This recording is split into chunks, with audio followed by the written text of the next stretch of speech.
A good teacher can inspire hope, ignite the imagination, and instill the love of learning. A blessed day, everyone. We are the Bachelor of Elementary Education 2B, group number 1, and we are going to tackle about the teaching principles. So sit back, relax, and enjoy watching our video while you are gaining knowledge. Teaching principles. Teaching is a complex, multifaceted activity, often requiring us as instructor to juggle multiple tasks and goals simultaneously and flexibly. I am Binibini Joanna Catherine S., Bachelor of Elementary Education 2B, Group Number 1. The first teaching principle. Effective teaching involves acquiring relevant knowledge about students and using that knowledge to inform our course design and classroom teaching. So it means that when we teach, we do not just teach the content. We teach students all the concepts. The second teaching principle. Effective teaching involves aligning the three major components of instruction: the learning objectives, assessments, and instructional activities. It means that taking the time to do this upfront saves time in the end and leads to a better course. Teaching is more effective and the student's learning is enhanced when we, the instructor, articulate a set of learning objectives. The third teaching principle. Effective teaching involves articulating explicit expectations regarding learning objectives and policies. It means that there is amazing variation in what is expected of students, and even within a given discipline. Thus, being clear about our expectation and communicating them explicitly helps students to learn more and perform better. Fourth is effective teaching involves prioritizing the knowledge and skills we choose to focus on. The coverage is the enemy. We must don't put too much topic in a single course because too many topics work may affect the student's learning. So as a teacher, it is necessary for us to make a decision about on what we will and not include in a course. So we are just only focusing here or prioritizing here the knowledge and skills that we want to met to our students. Fifth is effective teaching involves recognizing and overcoming our expert blind spot. When we say blind spot, it is where we tend to forget how difficult the subject that we are teaching to the students. That is why we tend to teach it to them in the fastest way. But the most important thing is that we are not our students. So as an expert, when we teach, we must slow down to make sure that our students can understand what's going on. We must choose an appropriate strategies for them to be able to learn. Especially to the students who don't have any yet sufficient background or experience, our role in here is to instruct them, to guide them. And also we need to identify and give direct to them a communication to the students the knowledge and skills we assume, so that the students can see expert thinking in action and practice that they can be able to apply it to themselves. Sixth is effective teaching involves adopting appropriate teaching roles to support our learning goals. Even though our students is responsible for their own learning, still, we are here to support them and to guide them in a way that they could learn. Also, we must adopt an appropriate teaching role where we must meet the goal objectives of our students' aiming. Seventh is effective teaching involves progressively refining our courses based on reflection and feedback. So teaching requires adapting. We must continually reflect on our teaching and be ready to make changes when it's appropriate. We must reflect the changes in our school surroundings like the students' population, issues in our field, so that we can adopt the new environment where the students can suitable to fit in. We must also seek additional feedback from our co-teachers about our learning objectives, content, or structures, or otherwise we need to adjust our teaching so that we can be able to be an effective teacher. I am Trisha A. Almedo of BE Ed 2B Group 1. I am Richard Caburnay from BEd 2B Group 1. And now I'm going to tackle about the different kind of views of philosophers. First is John Dewey. John Dewey believes that the human being learned through a hands-on approach. This plays in the educational philosophy of pragmatism. Pragmatism believes that the reality must be experienced. From Jewish educational point of view, this means that students must interact in their environment in order to adapt and learn. And according to John Dewey, classroom was deeply rooted in democratic ideas in order to promote the equal voice among all participants in learning experience, so that students can learn by his or her environment in order to explore and getting some information. Next is Edward Thorndike. Edward Thorndike developed the first time three laws of learning, which is the readiness, exercise, and effect. It means that only behavior that is followed by pleasant consequences is likely to be repeated, and any behavior followed by unpleasant consequences is likely to be avoided.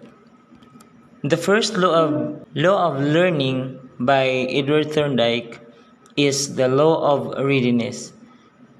It implies that individuals learn best when they are physically, mentally, and emotionally ready to learn, it is all about the concentrations and eagerness of student. The second law of learning is the law of exercise. Means that students learn best and retain informations longer when they have meaningful practices, or we can say as it must be repeated. The last law of learning is the law of effects, which student must have a direct relationship in the motivations or based on their emotional reactions. The third philosopher was Jean Piaget. Jean Piaget's theory of cognitive development is a comprehensive theory about the nature and development of human intelligence. Piaget believes that once childhood plays a vital and active role in person development, Piaget's idea is primarily known as a developmental stage theory. The theory deals with the natures of knowledge itself and how humans gradually come to acquire, construct, and use it.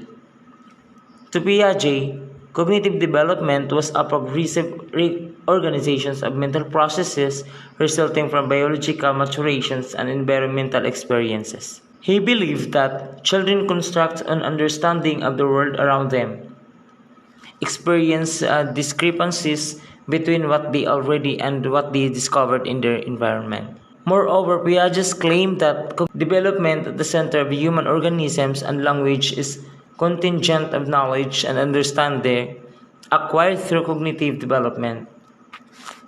Piaget's earlier work received the greatest attention. Many parents have been encouraged to provide a rich, supportive environment for their child propensity to grow and learn.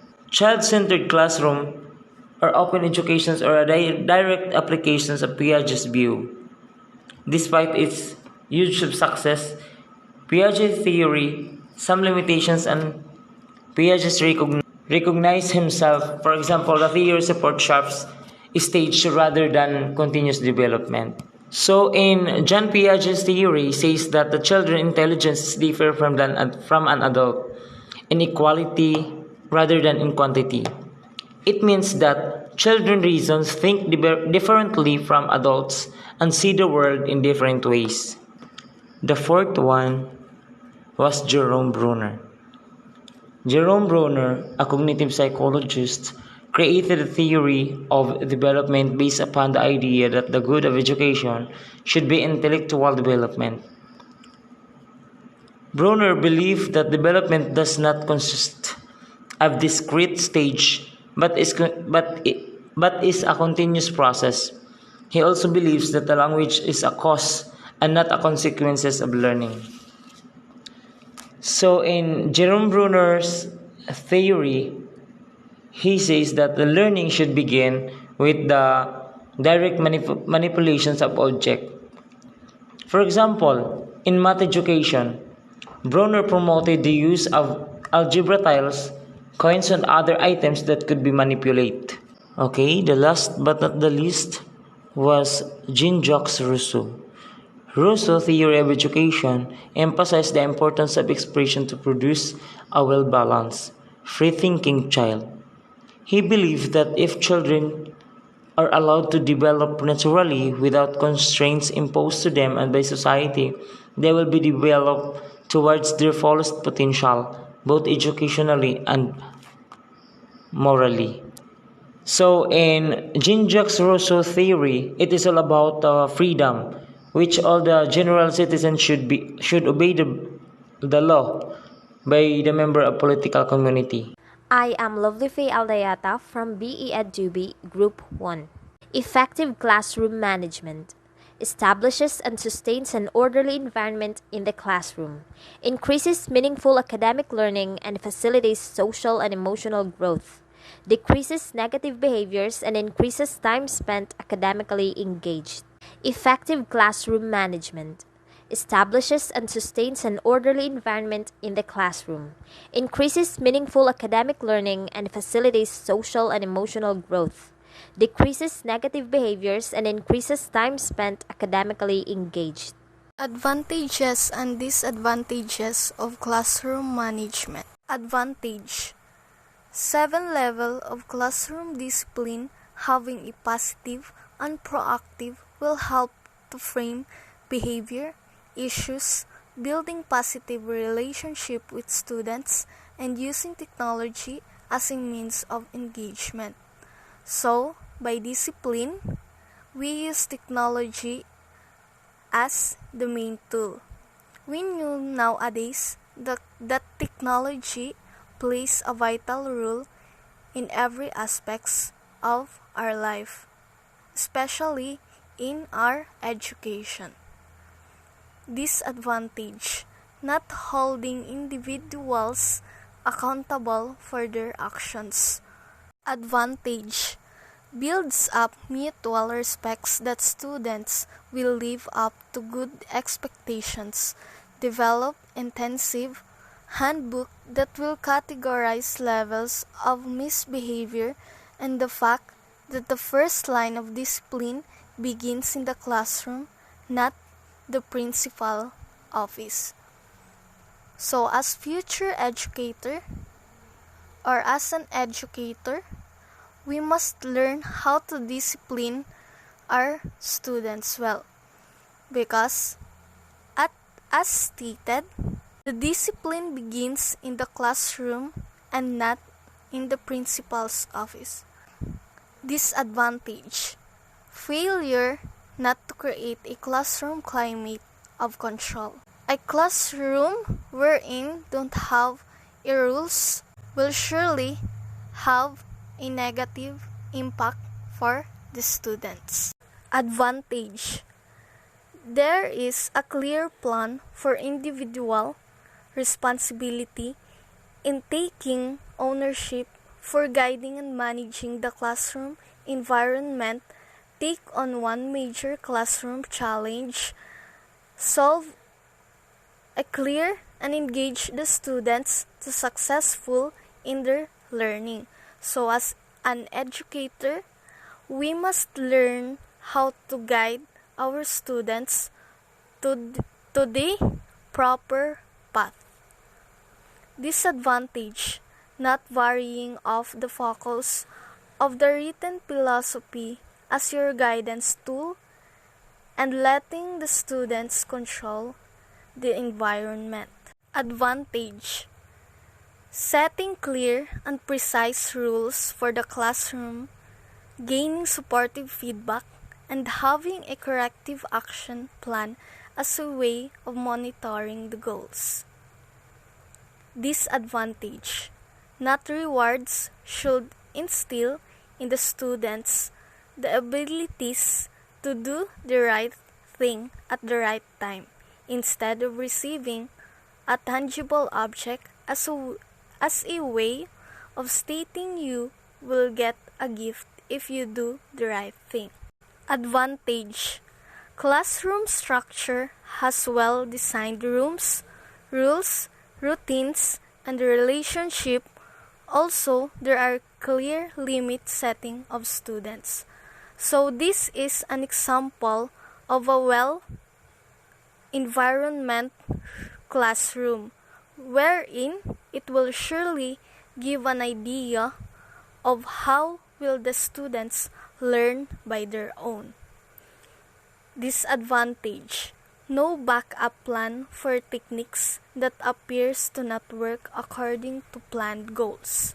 I am Milagros E. Arellano, a second-year student at Eastern Visayas State University, taking up the course of Bachelor of Elementary Education, Section B. I am Maria Del Mar Sibungan Siso from BE Ed 2B, Group 1.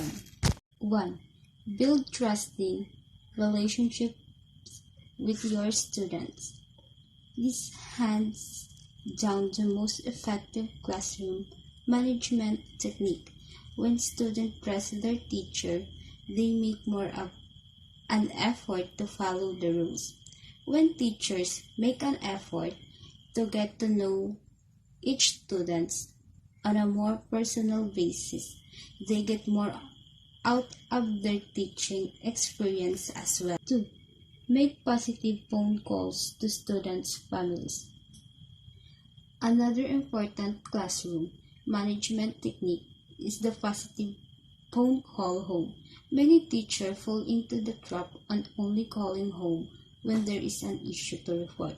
While these calls are necessary and worthwhile, calls for celebration are equally, if not more, important. Every parents want to. 3. Celebrate your students' hard work. Show the students they are value the work they put into a learning. Identify milestone in the work everyone accomplishes each day, once a week. Choose one a particularly hard-working team or student to share their story. 4. Maintain authority in the classroom throughout the year. You don't have to be mean. You just have to mean it. So make a list of rules that are effective and really matter to you, and then share them with your student. Post them visibly and refer to them often. Number 5. Make sure that students understand the why and how behind your rules. Just because you've stated, shared, and posted your classroom rules doesn't mean students know what they mean. Your version of no talking might be different from theirs. Human beings talk for lots of reasons, so keep appropriate expectation. It might even be okay to joke around a bit as long as a student is staying focused on the task at hand. Some teachers find great success with acting out ways of talking that are effective. Checking for understanding is an important step in the teaching and learning process. In fact, teaching for understanding is a part of a formative assessment system in which teachers identify learning goals, provide students feedback, and then plan instruction based on student errors and misconceptions. The act of checking for understanding not only identifies errors and misconceptions but also can improve learning in a study. When students understand the goal of the instructions, they are more likely to focus on the learning task at hand. When the goal is clear, when high commitment is secured for it, and when belief is eventually success is high, student effort is amplified and achievement increases. When teachers have a clear purpose, they can align their checking for understanding strategies with their intended outcomes. For example, when an established purpose relates to comparing and contrasting characteristics of insects and arthropods, students know what to expect in the lessons, and the teacher can plan instructional events such as shared readings, collaborative learning, and investigation to ensure that students focus their attention in this content. Number 6. Accommodate all of the learner in your classroom. Make sure every one of your students is able to learn the way you plan to teach. This means all classrooms need to cater to diverse learners. Teaching a classroom of 30 or more students makes it inevitable that you'll be responsible of individuals who span a broad spectrum of learning styles and abilities. Teachers must plan activities that appeal and engage every diverse learner, from the very quietest pupil who doesn't want to speak in front of the class to the loudest who volunteers every time. And also, create a classroom environment that all your pupils can excel in. This might mean designing engaging display with pupils as part of learning activity, creating quiet areas, or placing learning stations with a variety of activities to choose from. We could also look at different seating arrangement. Some pupils prefer to work individually and will be able to concentrate more in a quiet area away from the noisier, more active learners.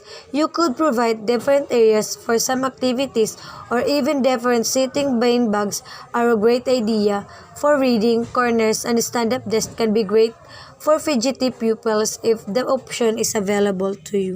And lastly, be prepared for your teaching day. Daily success in the classroom depends on your organization and planning, as well as understanding the professional expectations that will foster a readiness and successful teaching result. Once your placement begins, you will be busy and focused on your daily lesson planning, but make yourself available for anything your student asks of you or other teacher for opportunities to learn and grow. Volunteer to stay after school with your pupil if needed, and try to become involved in something extracurricular or after school. Many people will be ready to support your student teaching experience, build relationship with other teachers and pupils, which will not only help you feel more comfortable in the classroom, but it will help ensure your personal development, professional growth, and benchmark achievement throughout your experience. I am Laika May Cartel of BEd 2B.